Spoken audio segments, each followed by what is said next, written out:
Mr. Minister, you have already spent, I think, 10% of GDP, 10% of your GDP to help out local companies. Do you think that you've done enough, or do you need to do more?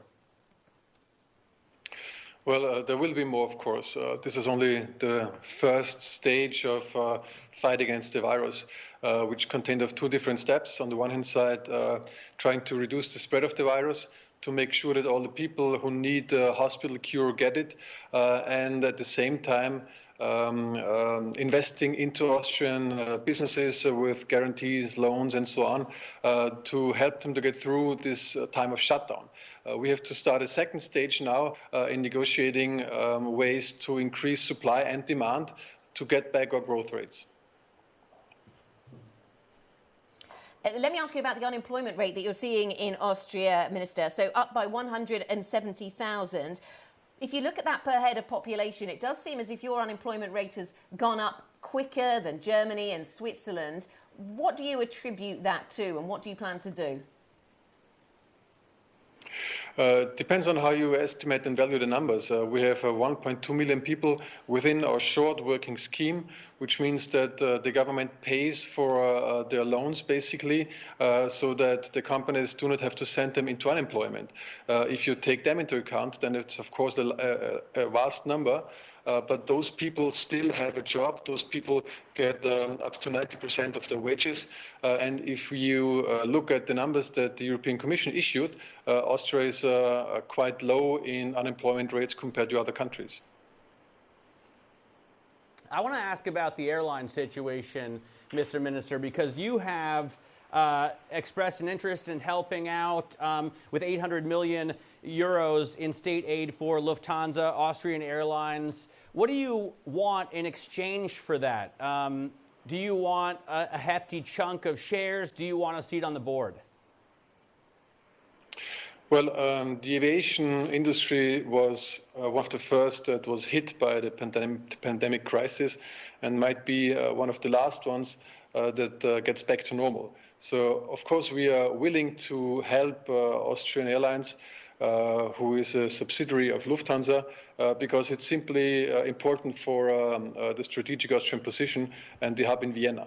But it's taxpayers' money, so we need something in return. If you look at Switzerland with Swiss Airways and the negotiations with Lufthansa, they got such guarantees, and we want something similar if we to help Austrian Airways.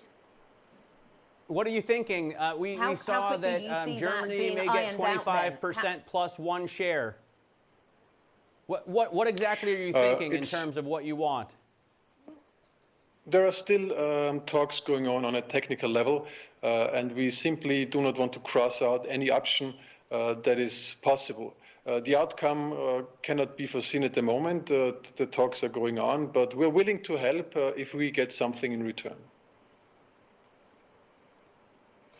What about the plan you have in place to allow companies to access money from the government? Some companies have been complaining it's too bureaucratic when they look at other countries and the schemes they run. They say the Austrian scheme requires too many documents, too many questions are asked, and banks are slow.